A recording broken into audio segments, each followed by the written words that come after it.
أعوذ بالله من الشيطان الرجيم بسم الله الرحمن الرحيم رب اشرح لي صدري ويسر لي أمري واحلل عقدة من لساني يفقهوا قولي واجعل لي وزيرا من أهلي ربي زدني علما ربي زدني علما ربي زدني علما آمین. بسم اللہ الرحمن الرحیم. سورہ یونس آیت نمبر 28. وا اور یوما جس دن نحشرہم ہم اکٹھا کریں گے ان کو. نحشرو ہم اکٹھا کریں گے. مضارع کا جمع متکلم ہے. ہم ان کو. نحشرو ہم جمع کریں گے. ہم ان کو ضمیر ہے. جمیعاً سب کے سب کو. جمی اکٹھا. جمیعاً اسم ہے نکیرہ ہے اور یہ مزید وضاحت اور تاکید کے لیے آتا ہے.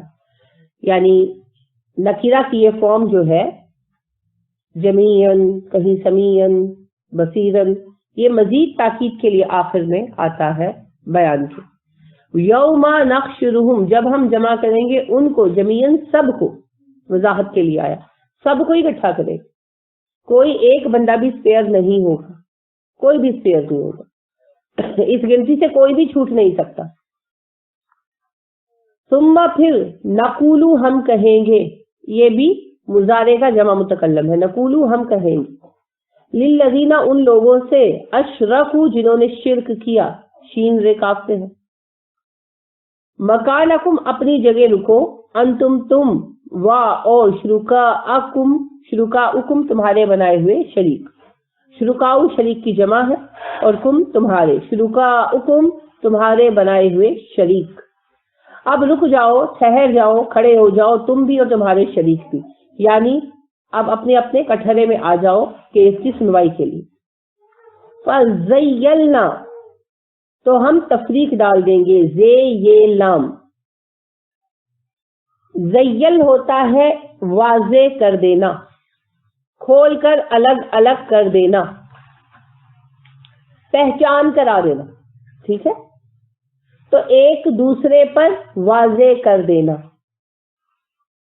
ایک دوسرے پر واضح کر دینا کہ یہ تمہیں پکارتے تھے اور یہ وہ لوگ ہیں جنہیں تم پکارا کرتے تھے. یعنی ایک دوسرے کے سامنے آ جائیں گے. جیسے فار ایگزامپل عبد القادر جیلانی کے حوالے سے ہمارے یہاں کا طبقہ بڑا جو ہے وہ ایک بڑا گروہ ہے جو ان سے وابستگی ظاہر کرتا ہے. تو سامنے لے آیا جائے گا کہ یہ ہے عبد القادر جنہیں تم پکارتے تھے اور یہ وہ سارے لوگ ہیں عبد القادر جو تمہیں پکارتے تھے. اب آمنے سامنے آ جاؤ. بینہم ان کے درمیان. وا اور کالا کہیں گے شرکاؤہم ان کے شریک. ما نہیں کنتم تم تھے ایانا ہماری طرف تعبدون عبادت کرتے. وقالا شرکاؤہم شریک کہیں گے ان کے ما کنتم ایانا تعبدون تم ہماری عبادت نہیں کرتے تھے. پہچان کرائی جائے گی نا. کہا جائے گا یہ وہ لوگ ہیں جنہیں تم پکارتے تھے. اب کہو بتاؤ کیا کیا تم نے اور کہو دیکھو کیسے تمہاری ہیلپ کریں گے. جب ان سے کہیں گے کہ زندگی بھر ہم نے آپ کے نام پر نظریں نیازیں دی. سلسلہ قادریہ میں جیسے میں ایک مثال کے طور پر عبد القادر کا نام استعمال کر رہی ہوں, عبد القادر جیلانی علیہ رحمہ, جنہیں ہمارے یہاں غوث اعظم کہا جاتا ہے. پھر ساری عمر ہم نے آپ کے ختم دیے ہر جمعرات کو اور ہر 11ویں کو, اور آپ کے نام کی نیازیں بانٹی اور آپ کے نام پر چندے دیے اور آپ کے نام پر بیعت ہوئے اور ہمارے پاس لیٹرز موجود ہیں آپ کے سلسلے میں بیعت ہونے کے. تو اب آپ بتائیں کہ آپ ہمیں جہنم سے کس طرح چھڑائیں گے. تو وہ جواب یہی دیں گے جو یہاں لکھا گیا ہے. ہر وہ گروہ جو کسی پیر سے کسی فقیر سے کسی سے بھی وابستہ ہے, جیسے ہندو رام سے وابستہ ہے کوئی, اور عیسائی جو ہے وہ عیسیٰ علیہ السلام کے ساتھ یہ توقع اور آس لگائے بیٹھے. یہودی بھی مختلف سینٹوں کے ساتھ لگے رہتے ہیں. اور ہمارا ایک بڑا سلسلہ ہے جی بزرگوں کا جن کے ساتھ لوگ جڑے ہوئے ہیں. داتا صاحب ہیں جی, محبوب الہی ہیں اور فلاں ہیں فلاں ہیں. تو وہ سب جو افراد ہیں ان کو کہا جائے گا بھئی یہ ہیں جو تمہارے نام جپتے رہے دنیا میں, تمہیں پکارتے رہے, اور انہیں بھی کہا جائے گا یہ رہے جنہیں تم پکارتے تھے. اب بتاؤ کیسے یہ تمہیں بچا سکتے. کہو ان سے کیا کہنا ہے. تو وہ جب ان سے کہیں گے کہ جی ہم نے ساری زندگی آپ کے نام پر نظریں نیازیں کی, آپ کے نام پر ہم جو ہے وہ درگاہ گیری کرتے رہے, ہم آپ کی قبروں پہ طواف کرتے رہے, تو وہ جواب یہ دیں گے ما کنتم ایانا تعبدون تم نے کبھی ہماری عبادت نہیں کی. ایانا صرف ہماری, تم کبھی ہمارے عبادت گزار نہیں رہے. یعنی پہلے تو وہ کہیں کہ تم نے ہماری عبادت کی ہی نہیں, تم نے کبھی ہمیں نہیں پکارا. اس پر ظاہری بات ہے کہ کیا ہوگا اس راز کہ نہیں ہم تو پکارتے رہے. تو پھر جواب کیا ہوگا؟ فا کفا تو کافی ہے, کفا کفایت کرے گا, کرتا ہے. فا حرف ہے, فکفا تو کافی ہے, باللہ اللہ, شہیدن گواہ, بیننا و بینکم ہمارے اور تمہارے مابین, بیننا ہمارے درمیان, بینکم تمہارے درمیان, بیننا و بینکم ہمارے اور تمہارے مابین, ان بے شک کننا ہم تھے, ان عبادتکم تمہاری عبادت سے, لغافلین غافل, ہمیں پتہ نہیں تھا. غافل کیا ہوتا ہے؟ پردہ پڑا ہوا ہونا. اگر تم ہماری عبادت کرتے بھی رہے ہو تو ہمارے تمہارے درمیان اللہ کی گواہی کافی ہے اس بات کے لیے کہ جو عبادتیں تم ہمارے لیے سر انجام دیتے رہے ہو ہم اس سے لا علم تھے, ہمیں کچھ نہیں پتا تھا تم کیا کرتے رہے. یہ وہی بات ہے جو آپ آل عمران میں بھی پڑھ چکے ہیں کہ جب اللہ عیسیٰ کو طلب کریں گے اور کہیں گے عیسیٰ تو نے کہا تھا کہ میری اور میری باپ کی عبادت کرنا, تو عیسیٰ کہیں گے اللہ جی اگر میں نے کہا ہوتا تو آپ کو پتا ہوتا, میں نے ایسی کوئی بات نہیں کہی, میں نے تو وہی کہا جو آپ نے کہا تھا, اللہ کی عبادت کرو, جو میرا بھی رب ہے تمہارا بھی رب ہے. ابھی آپ کے بندے ہیں, چاہے آپ معاف کر دیں چاہے آپ سزا دیں. تو جتنے بھی نیک افراد ہیں وہ یہی جواب دیں گے کہ اللہ جی ہم نے ان کو نہیں کہا. جیسے عبد القادر جیلانی علیہ رحمہ ہی, تو وہ کہیں گے کہ اللہ جی میں نے ان کو نہیں کہا تھا, میں تو مر گیا, مجھے کیا پتا انہوں نے میرے بعد میری قبر کو کب آستانہ بنایا اور کب میرے نام پہ یہ شرک کا سلسلہ شروع کیا, مجھے تو علم نہیں. اسی طرح سے آپ دیکھیے کہ علی رضی اللہ عنہ وہ کہیں گے اللہ جی میں اپنی زندگی میں بھی لوگوں کو منع کرتا رہا, پھر بھی میرے مرنے کے بعد انہوں نے یہ سب کچھ کر لیا تو میں اس کا ذمہ دار نہیں ہوں. تو قیامت کے دن پھر یہ بات بالکل واضح ہو جائے گی.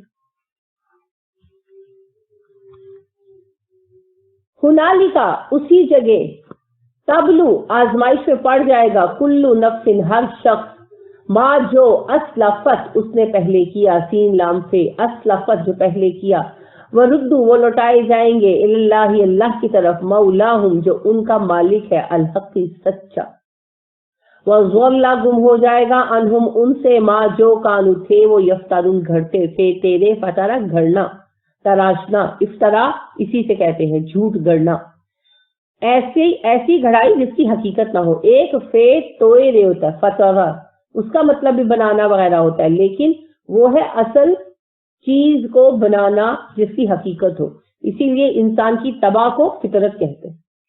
اور ایک فے تیرے فتر ہے, یہ کیا ہے؟ جھوٹی چیزیں بنانا, یعنی وہ بات جو ہے نہیں اور اس کو بیان کرنا. تو یہ بات اس تک جھوٹ بھی ہو سکتی ہے اور کسی کے گمان کو پھیلانا بھی ہو سکتا ہے وغیرہ, سبھی کچھ آ جاتا ہے. تو اس طرح پردازی اردو کی بھی ٹرم ہے, اور عربی میں بھی آپ نے یفترون اس طرح کا لفظ پڑھا ہے.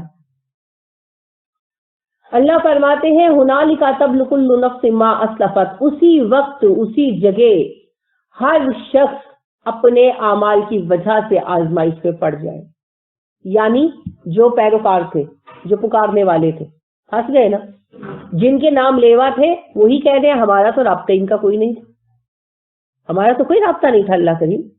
اب دیکھیں قرآن کتنی واضح بات بتا رہا کہ وہ لوگ نیکوکار افراد جنہیں پکارا کرتے ہیں افراد, قیامت کے دن وہ کہیں گے ہم ان کی پکار سے, ان کی عبادت سے لا علم تھے.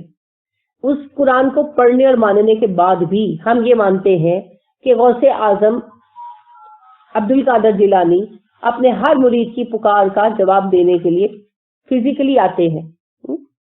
اور یہ ایک عبد القادر جیلانی کے بارے میں نہیں, ہر فرقے کا اپنے پیروں کے بارے میں یہی تصور ہے. وہ حاضر و ناظر ہیں, وہ سب کی مدد کرتے ہیں, وہ تشریف لاتے ہیں. اور پھر اس کے بعد جب یہ آیتیں پیش کی جاتی ہیں تو فرماتے ہیں کہ یہ کفار مکہ کے بارے میں اتری, ان کے بتوں کے بارے میں اتری. کیا کوئی بت اٹھایا جائے گا قیامت کے دن؟ بت نہیں اٹھایا جائے گا, وہ شخصیات اٹھائی جائیں گی جن کے بت بنائے جاتے ہیں, کیونکہ کوئی بھی خیالی بت کبھی نہیں بنایا گیا. ہمیشہ بت جو ہے وہ انسانوں, جنوں یا فرشتوں کے تعلق سے بنائے گئے.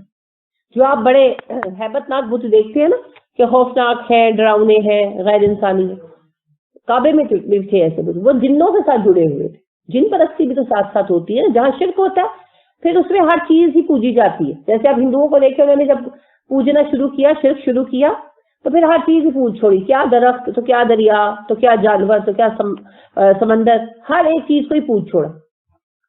حضرت ابراہیم علیہ السلام کی قوم کا بھی یہی عالم تھا، نوح علیہ السلام کی قوم کا بھی عالم تھا، اور خود کفار مکہ کا بھی گمراہی کا یہی لیول ہو چکا تھا۔ ٹھیک ہے، اب جہاں شرک ہے وہاں پھر جن پرستی بھی ہوتی ہے، فرشتوں کو بھی پوجا جاتا ہے، اور پھر کچھ خیالی بھی بن جاتے ہیں، لیکن نارملی وہ خیالی کسی نہ کسی ذات کے ساتھ وابستہ ہی بنائے جاتے ہیں۔ جیسے جنوں کے بت خیالی ہوتے ہیں، جن دیکھے تو نہیں ہوتے، تو وہ اپنے ذہن سے تلاش لیتے ہیں، بنا لیتے ہیں۔ انسانوں کے بت جو ہیں وہ انسانوں سے وابستہ ہوتے ہیں، چاہے ان کی شکل صحیح ہو یا نہ ہو، اٹ ڈزنٹ میٹر۔ جیسے عیسیٰ علیہ السلام کا جو بت بنایا جاتا ہے، وہ عیسیٰ علیہ السلام کا ریپلیکا تو نہیں ہے، ان کی تصویر تو نہیں ہے کسی کے پاس، لیکن وہ عیسیٰ علیہ السلام کی یادگار میں بنتا ہے۔ اسی طرح مریم علیہ السلام کا جو بت بنایا جاتا ہے، وہ ظاہری بات ہے ان کا ایگزیکٹلی فیس تو نہیں ہے، لیکن ان کی یادگار میں بنتا ہے۔ یہی حال ہندوؤں کے بتوں کا ہے، اور یہی حال کفار مکہ کے بتوں کا تھا۔ وہ مختلف افراد تھے ان کے معاشرے کے، جن کو انہوں نے بڑا نیک پایا تھا، تو انہی کے بت بنا کے رکھے ہوئے تھے نا انہوں نے، حتیٰ کہ ابراہیم علیہ السلام کا بھی بت رکھا ہوا تھا، بعض کہتے اسماعیل علیہ السلام کا بھی رکھا تھا، عیسیٰ علیہ السلام کا موجود تھا، موسیٰ علیہ السلام کا موجود تھا، یعنی جس بھی بندے سے ان کو لگاؤ تھا اس کا وہ بت تلاش کے رکھ لیتے تھے۔ تو اٹھایا ان افراد کو جائے گا، اب چاہے اس کا بت بنایا جائے یا اس کی قبر پوجی جائے، یا کوئی بھی سائن نہ رکھا جائے، بغیر کسی سائن کے ہی پکارا جائے۔ ٹھیک ہے، جس کو پکارا جاتا ہے اس کو اٹھایا جائے گا۔ تو جو اللہ کے سوا کسی غیر اللہ کو پکارتا ہے اس کے ساتھ قیامت کے دن یہی ہوگا، چاہے وہ اپنے آپ کو مسلمان کہے، چاہے وہ اپنے آپ کو ہندو کہے، چاہے وہ اپنے آپ کو کچھ بھی کہے، اس سے کوئی فرق نہیں پڑتا۔ It depends on action, not on the name. قیامت کے دن اعمال کا حساب ہونا ہے نا، ناموں کی پوچھ نہیں ہونی، ناموں سے کوئی فرق نہیں پڑنے لگا۔ میں نے پہلے بھی یہ بہت دفعہ کیا کہ آئی ڈی کارڈ تھوڑے چیک ہونے، اعمال نامے چیک ہو۔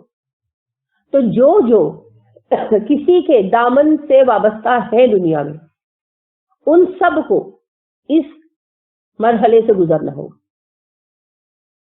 اس میں کسی کی کوئی قید نہیں، قرآن کے اصول سب کے لیے۔ بہت آغاز میں نے عرض کیا تھا، قرآن کو ایسے تقسیم کر کے نہیں پڑھنا کہ یہ آیتیں یہود کے بارے میں، یہ آیتیں عیسائیوں کے بارے میں، یہ آیتیں کافروں کے بارے میں، اور بشارتیں ہمارے لیے۔ اللہ نے رولز دیے، اور رولز کے ساتھ جو گناہ ہے وہ بتا دی، ان گناہوں کی بنا پر یہ سزا ملی۔ کیوں بتائے؟ تاکہ جب تم یہ گناہ کرو گے تمہیں بھی یہی سزا ملے، تو تم یہ گناہ مت کرو۔ اب جو ہم میں سے اس گناہ میں ملوث ہوگا وہ وہی سزا پائے گا جو کہ اس قوم کو ملنے والی ہے۔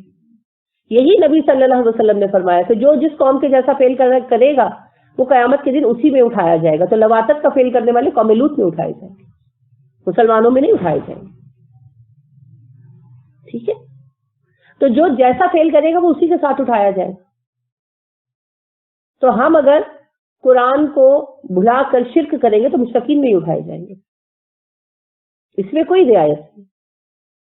لہذا اللہ نے کہا اسی وقت ہر بندہ اپنے سابقہ اعمال کی وجہ سے، دنیا میں کیے ہوئے عملوں کی وجہ سے آزمائش میں پڑ جائے گا۔ کیا آزمائش؟ کیا آزمائش؟ حساب دینا ہے نا۔ اب ان کو تو یہ توقع تھی ہمیں تو حساب ہی نہیں دینا پڑے گا، ہمارے تو یہ بزرگ ہمیں چھڑا لیں گے، ہمارے پیر صاحب رہا کرا لیں گے۔ اب پیر صاحب نے تو انکار کر دیا، انہوں نے کہا بھائی میں نے تو کہا ہی نہیں تھا، مجھے تو پتہ ہی نہیں انہوں نے کیا کیا، جو کیا اپنی مرضی سے کیا، یہ خود ذمہ دار ہے۔ اب پھنس گئے نا۔ آپ سوچئے کہ آپ ایک پیپر دینے جائیں اور آپ نے تیاری نہ کی ہو اس امید پر کہ فلاں مجھے چیٹنگ کرا دے گا، اور وہ نہ آئے، یا وہ کہے کہ نہیں میرا تمہارے باپ کا ایسا کوئی ایگریمنٹ نہیں ہوا، اس سے مجھے کوئی پیسے نہیں دیے، تو کیا کیفیت ہوگی آپ دنیا کے ایک پیپر کے لیے؟ اور وہ تو آپ کا فائنل ریزلٹ ہے، یونیورسل لیول پر عزت بے عزتی کا معاملہ ہے، اور اس کے بعد کوئی ہمارے پاس اگلا آپشن نہیں ہے، ہمارے پاس کوئی سپلی کا چانس نہیں ہے۔ اب اس صورتحال کے اندر جب یہ پتا چلے گا کہ جنہیں ہم پکار رہے تھے وہ ہمارا ذمہ لینے کو تیار ہی نہیں ہے، تو کیسی طبیعت پر پریشانی کی؟ تبلو بلا سے ہے نا، بلا کس کو ہم کہتے ہیں؟ مصیبت، بہت بڑی مصیبت. تو شدید بلا میں پھنس جائیں گے. اب کیا کریں؟ اب کیا کریں؟ ذرا سوچیں اس وقت پریشانی کا کیا عالم ہوگا، اس وقت خوف کا کیا عالم ہوگا. آپ اس چیز کو بخوبی سمجھ سکتے ہیں.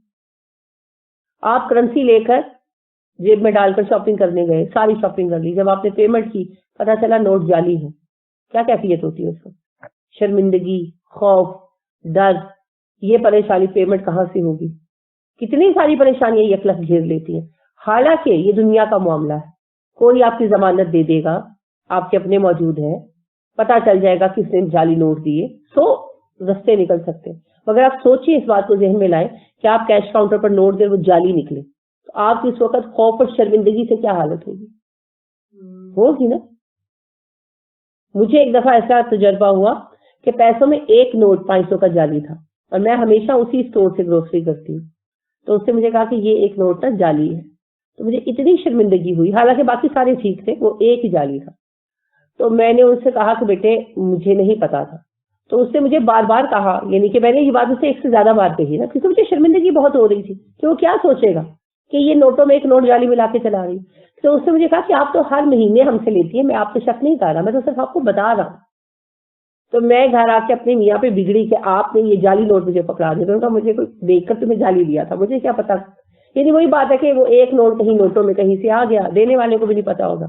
تو مطلب یہ کہ ایک نوٹ تھا، اور مجھے کئی دن تک اس شرمندگی کا یعنی میرے ذہن پر اثر رہا، اور میں اپنے میاں پر وقفے وقفے سے بگڑتی رہی کہ آپ نے مجھے جعلی نوٹ پکڑایا، چیک کیے بغیر. تو آپ دیکھیے کہ قیامت کے روز جب اللہ کریم کے سامنے یونیورسل لیول کے اوپر ہمارے یہ سکے جعلی ثابت ہوں گے، جن کے بنا پر ہم یہ توقع رکھتے ہیں کہ ہم جنت پا لیں گے، اس وقت ہماری کیفیت کیا؟ تو لہذا سوچ سمجھ کر فیصلہ کریں، سوچ سمجھ کر سودا کریں. اس سودے کا کوئی ریفنڈ نہیں ہے، جو کمائیں گے ایک ہی دفعہ موقع ملے. اور پھر اللہ فرماتے ہیں ردوا الی اللہ مولاہم الحق. اس کے اندر خود وہی مفہوم ہے کہ باقی سب باطل ہے، اور سب لوٹا دیے جائیں گے اپنے اصل مالک کی طرف جو اللہ ہے، اور وہی حقیقی مالک ہے. مولاہم الحق، وہی سچا مالک ہے. تو اس کے سوا جس جس کو مالک مانا سب جھوٹ. حق کا الٹ کیا ہے؟ باطل. اور باطل کیا ہوتا ہے؟ جس کا وجود نہیں ہوتا، جو اصل میں ہوتا ہی نہیں. تو ایک رب ہے اللہ جو سچ مچ ہمارا مالک ہے، اور اس کے اگینسٹ جتنے بھی ہم نے اپنے مالک بنا لیے ہیں وہ سب کیا ہے؟ باطل. اور باطل ہے ہی وہ جس کا وجود ہی نہیں ہے. تو اس ایک لفظ حق کے اندر وہ وسعت پیدا کر دی گئی ہے مفہوم میں، جسے اگر ایک دفعہ ہم سمجھ لیں تو ساری عمر ہمارا سر کسی اور درگاہ پر جھک ہی نہیں سکتا. اقبال سچ کہتے ہیں، یہ ایک سجدہ جسے تو گراں سمجھتا ہے، 1000 سجدوں سے دیتا ہے آدمی کو نجات. توحید سمجھ لے تو بندہ مضبوط ہو جاتا، بے نیاز ہو جاتا. لہذا اللہ نے فرمایا تب وہ واپس لوٹیں گے اپنے اللہ کی طرف جو ان کا سچا مالک ہے. لیکن تب بہت دیر ہو چکی ہوگی. سچے مالک کو پہچاننے میں اتنی دیر بھی نہیں کرنی چاہیے کہ عمل کا موقع ختم ہو چکا، اتنی دیر نہیں کرنی چاہیے. وَضَلَّ عَنْهُمْ مَا كَانُوا يَفْتَرُونَ، اور ان کے ہاتھوں سے چھوٹ چکے ہوں گے وہ سب سہارے جو انہوں نے گھڑ رکھے تھے نہیں، سوچ رکھے تھے کہ گمان تھے. جیسے شیزوفرینیا کے پیشنٹس ہوتے ہیں نا، تو انہیں وہم ہوتے ہیں یہ ہے وہ ہے، ہوتا کچھ نہیں ہے. اسی طرح ہم بھی گمانوں کے مریض ہیں، یہ بچائے گا وہ بچائے گا، یہ ہے وہ ہے، کوئی نہیں ہے.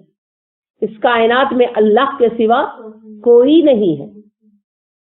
لیکن اس دنیا میں مانیں گے تو کام چلے گا، کیونکہ اللہ کو مطلوب کیا ہے؟ ایمان بالغیب، یؤمنون بالغیب. دیکھ کر کس کا بس ہے کہ انکار کرے؟ سوچے حشر کا دن ہوگا، میدان سیدھا کر دیا گیا ہوگا، ایک سیدھی بچھی ہوئی چادر کی طرح جس پر کوئی سلوٹ نہیں ہوتی. سورج سروں پر چمک رہا ہوگا، فرشتے سامنے کھڑے ہوں گے, یونیورسل لیول پر سب مخلوقات سامنے کھڑی ہوں گی, سب جواب دہ ہوں گی, اور اللہ کریم کا تخت سامنے ہوگا. اللہ ایسے جلال میں ہوں گے کہ پیغمبر بھی سامنا کرنے کی جرت نہیں اس وقت کریں گے, بات کرنے کی جرت نہیں کریں گے. اس وقت کون کہے گا کہ اللہ کے سوا کوئی رب؟ اس وقت تو کوئی نہیں کہے گا. آج جو کچھ کہہ رہے ہیں اس کا ہم سے حساب ہونا ہے. آج مطلوب ہے کہ اپنی عقل سے اور قرآن کے دیے ہوئے علم سے ہم حق کو پہچانیں. آج ہم پہچانیں. اگر ہم آج نہیں پہچانتے تو قیامت کے دن ماننے کا کوئی فائدہ نہیں, کوئی فائدہ نہیں. یہی اللہ یہاں بتا رہے. کل کہیے, اب نبی کریم صلی اللہ علیہ وسلم کو پوچھنے کا حکم آیا. کل کہیے, من کون ہے, یرزقکم رزق دیتا ہے وہ تمہیں. کم ضمیر ہے الگ کر دیں, باقی بچے گا یرزقو, وہ رزق دیتا ہے. مضارع واحد مذکر غائب کا صیغہ ہے, کم ضمیر ہے. من یرزقکم, کون رزق دیتا ہے تمہیں, من السماء والارض, آسمان و زمین سے. اے نبی صلی اللہ علیہ وسلم ان سے سوال کیجئے, کون ہے جو تمہیں آسمان و زمین سے رزق دیتا ہے, یعنی فصلیں اگاتا ہے, پانی اتارتا ہے, کون ہے؟ ام میں, یا کون, آ کیا من, کون؟ یملکو, مالک ہو سکتا ہے, السمع, سماعتوں کا, والابصار, بصارتوں کا. کون ہے جو مالک ہے تمہاری سماعتوں کا, بصارتوں کا, یہ قوت سننے کی, دیکھنے کی کس نے دی ہے تمہیں؟ ومن, کون ہے, یخرجو, جو نکالتا ہے, الحی, مردہ زندہ کو, من المیتی, مردہ سے, ویخرجو, اور نکالتا ہے, المیتا, مردہ کو, من الحی, زندہ سے. اور کون ہے جو زندہ کو مردہ سے اور مردہ کو زندہ سے نکالتا ہے؟ جیسے زمین جو ہمارے تجربے کے مطابق, ہمارے علم کے مطابق مردہ ہے, اس سے فصلیں اگتی ہیں نا, اور آپ دیکھیں کہ زندہ سیخ جو ہے وہ موتی دیتی ہے. تو اس کی بہت ساری مثالیں ہیں, لیکن یہاں موضوع اس کی تفصیل کا نہیں ہے, یہ ہم پہلے بھی سمجھ چکے ہیں. یہاں موضوع توحید کا ہے. اللہ کہتے ہیں ان سے پوچھو کون ہے جو تمہارے لیے زندہ سے مردہ اور مردہ سے زندہ چیزیں پیدا کر دیتا ہے. ومن, کون ہے, یدبر الامر, جو کام کی تدبیر کرتا ہے, جو کائنات کے کاموں کو تدبیر کے ساتھ چلا رہا ہے. فَسَيَقُولُونَ اللَّهُ, تو وہ تمہیں جواب دیں گے اللہ. تو سا ان قریب یعنی فوراً, یقولون, وہ سب کہیں گے, اللہ, اللہ. کون کہیں گے؟ نبی صلی اللہ علیہ وسلم نے کس سے سوال کرنا تھا؟ کفار مکہ سے کرنا تھا نا, اور تو کوئی بھی نہیں تھا. یہ سورہ مکہ میں اتری, تو آپ صلی اللہ علیہ وسلم کے مخاطب کون تھے؟ کفار مکہ. اور اللہ کہہ رہے ہیں, وہ جواب کیا دیں گے؟ اللہ. کون ہے جو رزق دیتا ہے؟ کون ہے جو زندہ کو مردہ سے, مردہ کو زندہ سے پیدا کرتا ہے؟ کون ہے جس سے سماعتیں بصارتیں دی ہیں؟ کون ہے جو ہر چیز کا مالک ہے اور کائنات کی تدبیر کر رہا ہے؟ اس سوال کا جواب کفار مکہ کیا دیں گے؟ تو اللہ کو مانتے تھے, مانتے تھے نا, اللہ خود بتا رہے. ہر چیز کا مالک مانتے تھے اللہ کو, اسی طرح بس شریک بناتے تھے جیسے ہم بناتے ہیں. دیکھیے, فَقُلْ, تو کہہ دیجئے, افلا, تو پھر کیا نہیں, تتقون, تم باز آؤ گے. کیا اب بھی تم رکو گے نہیں؟ تقویٰ کا اصل مطلب تو رکنا ہوتا ہے. یہاں تقویٰ معروف معنوں میں نہیں آیا, یہاں تقویٰ باز آنے کے معنوں میں آیا ہے. فَقُلْ افلا تتقون, تو اس سے کہو کیا اب بھی تم شرک سے باز نہیں آؤ گے, اب بھی تم بچو گے نہیں؟ جب جانتے ہو کہ سب کچھ اللہ کرتا ہے تو دوسروں سے کیوں مانگتے ہو, دوسروں کو بیچ میں کیوں شامل کرتے ہو؟ فَذَلِكُمُ اللَّهُ, یہ ہے اللہ, ربکم, جو رب ہے تمہارا, الحق, سچا, تمہارا سچا رب اللہ ہے, اور وہ ایسا ہی ہے. کیسا؟ زمین و آسمان سے رزق دینے والا, زندہ سے مردہ کو, مردہ کو زندہ سے پیدا کرنے والا, ہماری قوتیں ہمیں عطا کرنے والا, اور سب سے بڑھ کر یدبر الامر, کائنات بنا کر الگ نہیں بیٹھ گیا, کیونکہ یہی تصور ہندوؤں کا رہا بگڑ کر, اور یہی عیسائیوں کا, یہودیوں کا ہوا, اور ہمارا بھی ہوا کہ اللہ تو تخت پر جلوہ گر ہو کر فارغ ہو گئے اور پھر لوگوں کو مختلف ڈیوٹیز تفویض کر دی. اللہ کہتے نہیں, یدبر الامر, وہ خود کائنات کی تدبیر کرتا ہے, کسی کو کوئی ڈیوٹی عطا نہیں کی ہوئی, وہ خود سارے کام کرتا ہے براہ راست. تو تمہارا رب تو ایسا ہے کہ ہر لمحے کائنات کی تدبیر خود کر رہا ہے. ربکم الحق، وہی ہے تمہارا سچا رب، حقیقی رب.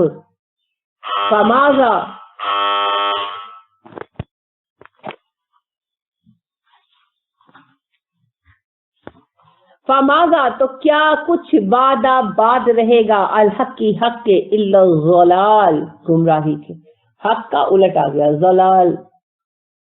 حق کا اصل الٹ تو باطل ہوتا ہے، اور حق کی پیروی کا الٹ کیا ہوتا ہے؟ ضلالت. یعنی ہدایت کو الٹ ضلالت ہے نا، حق کی پیروی کو ہدایت کہتے ہیں، اور اس کا الٹ کیا ہے؟ ضلالت، گمراہی. تو اللہ فرماتے ہیں فماذا بعد الحق الا الضلال، اگر حق کو چھوڑ دیا جائے تو اس کے بعد باقی سوائے گمراہی کے کیا بچتا ہے. یعنی اگر تم حق کی پیروی نہیں کرتے، رب حقیقی کو قبول نہیں کرتے، تو اس کے بعد جس کسی کو بھی قبول کرو گے وہ کیا ہوگا؟ گمراہی. جس کے دامن سے بھی وابستہ ہوگے گمراہ ہوگے، جس کے آستانے پر بھی جاؤ گے گمراہی کے راستے پر جاؤ، جس کو بھی پکارو گے گمراہ ہو کر پکارو گے. کیونکہ اللہ کو رب ماننے کے سوا ہر راستہ ضلالت کا راستہ. اس آیت کو کتنا بھی گھما پھرا لو، اس کا اس کے سوا کوئی معنی نہیں. فَأَنَّا تُصْرَفُونَ، تو تم کہاں پھیرے جا رہے ہو. سواد رے سے صرف ہوتا ہے گھمانا پھرانا. تو زبان کے بھی نا دو حصے ہیں، علم نحو اور علم صرف. تو جو فعل کا ورب کا علم ہے نا اس کو صرف کہتے ہیں، کیونکہ ورب پھرتے ہیں نا. آپ نے دیکھا علم سے معلوم، تعلیم، کتنی شکلیں بن جاتی ہیں، اسی لیے اسے علم صرف کہتے ہیں. گھمانے پھرانے کا علم، گھما کر شکل کچھ سے کچھ بن جاتی ہے.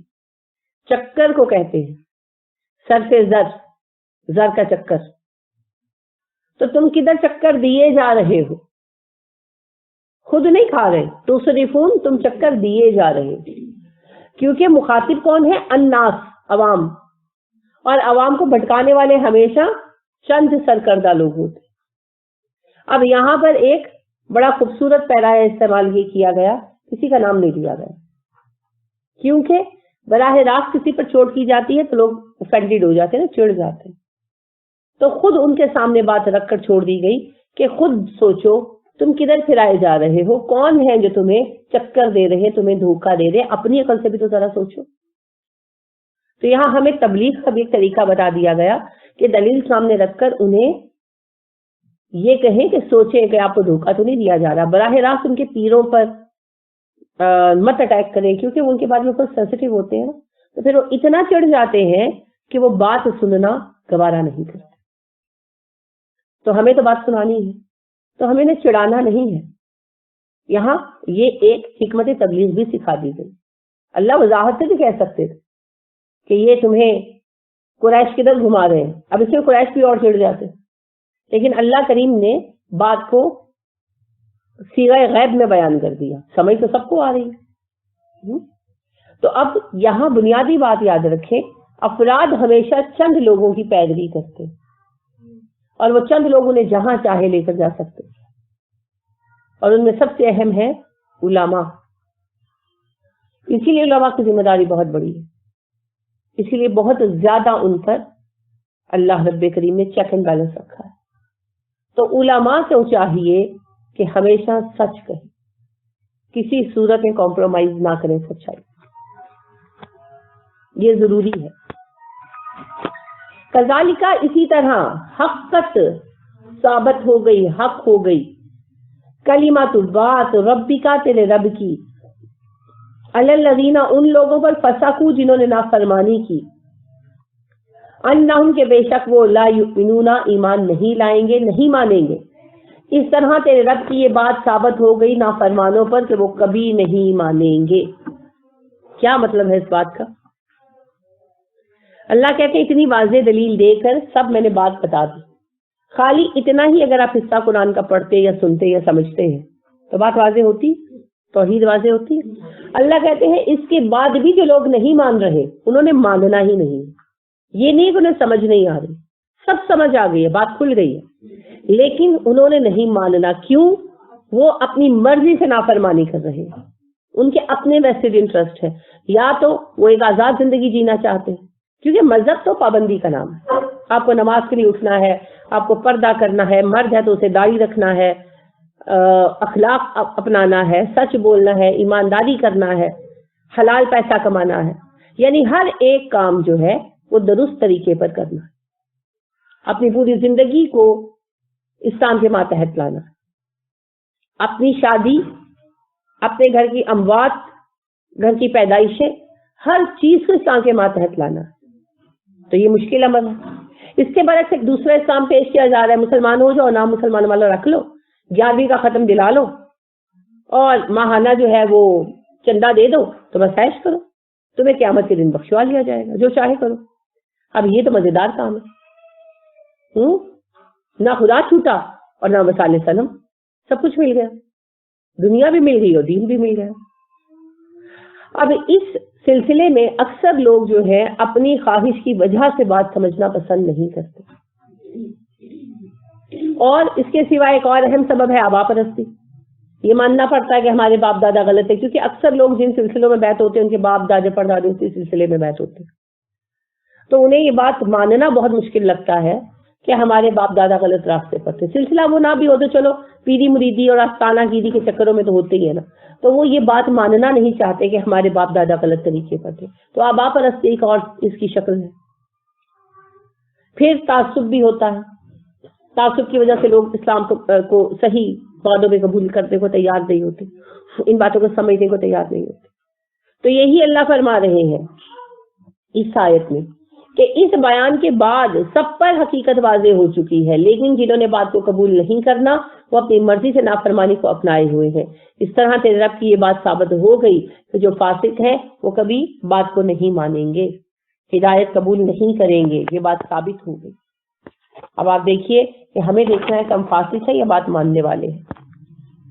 کوئی کہیے حل کیا من شرکائکم, تمہارے شریکوں میں سے کوئی ہے ایسا من جو یبدؤ ابتدا کرتا ہو الخلق تخلیق کی, ثم پھر یعیدہ لوٹائے اس کو واپس. ان سے پوچھئے کیا تمہارے بنائے شریکوں میں سے کوئی ایسا ہے جسے تخلیق کی ابتدا کی ہو اور اس کا اعادہ کر سکتا ہو. اب یاد کریں سورہ یونس کی 4 آیت میں آپ نے اسی بات کو بطور دلیل پڑھا نا, کہ اللہ نے تخلیق کی ابتدا کی, وہی اس کا اعادہ کرے گا. اور میں نے اب عرض کیا تھا یہ قیامت کے آنے کی دلیل ہے, حشر کے بھرپا ہونے کی دلیل ہے. اب یہاں اسی بات کو توحید کی دلیل کے طور پر لایا جا رہا ہے. رب وہ ہے جو خالق ہو, تو جتنوں کو تم لوگ پوجتے ہو. اب یہ سوال اوپر کیا گیا, اب یہاں وہی سوال رنگ بدل کر کیا جا رہا ہے. اوپر اللہ نے کہا ان سے پوچھو کون ہے جو زندہ کو مردہ کو زندہ سے نکالتا ہے. یہاں اللہ نے کہا ان سے پوچھو کیا تمہارے شریکوں میں کوئی ایسا ہے جس نے کائنات میں تخلیق کی ابتدا کی ہو اور دوبارہ اٹھانے کی قدرت بھی رکھتا ہو. اب یہاں پر پھر کفار مکہ کا جواب ہے نہیں, وہ کسی کو خالق نہیں مانتے تھے اور نہ ہی اکٹھا کرنے والا مانتے تھے, اور ہم بھی نہیں مانتے. ٹھیک ہے, کیا کہتے ہیں اولاد دینے والا تھی اللہ ہے, لیکن بابا جی دعا کرن گے تو ہوئے گا. منوان وہی عقیدہ جو ان کا تھا. خالق اللہ ہے مگر بیچ میں واسطہ چاہیے, وسیلہ چاہیے. تو اللہ کہتے ہیں ان سے پوچھو تمہارے شریکوں میں کوئی ایسا ہے جو خلق کی ابتدا کرنے والا ہو, اس کا اعادہ کرنے کی توفیق و صلاحیت رکھتا ہو. کل پھر کہہ دیجئے اللہ ہی ہے یبدأ الخلق, جو ابتدا کرتا ہے تخلیق کی, ثم یعیدہ پھر انہیں دوبارہ بھی اٹھائے گا. ان سے کہو نہیں, وہ اللہ ہی ہے جو تخلیق کی ابتدا بھی کرے گا اور پھر اٹھائے گا بھی. ابتدا کے بارے میں تو ان کو کوئی شبہ نہیں تھا نا, لیکن دوبارہ اٹھائے جانے کو تو یہ بھی مانتے ہی نہیں تھے. اسی لیے اللہ نے کہا کہ یہ سوچ میں پڑیں گے تم خود بتا دو, جس نے ابتدا کی ہے اعادہ بھی وہی کرے گا. ابتدا کو تم جانتے تھے لہذا اللہ نے کہا ان سے کہہ دو جس اللہ نے ابتدا کی ہے وہی اعادہ کرے گا. فَأَنَّا تو پھر کہاں تُؤْفَكُونَ تم پھیرے جا رہے ہو. الف فے کاف افق آپ اور بھی جگہ پڑھ چکے ہیں. واقعہ افق یاد ہے, غزوہ بنی مصطلق, قرآن میں بھی ابھی آپ سورہ نور میں پڑھیں گے. تو اللہ رب کریم نے افق کس کو قرار دیا؟ سفید جھوٹ کو.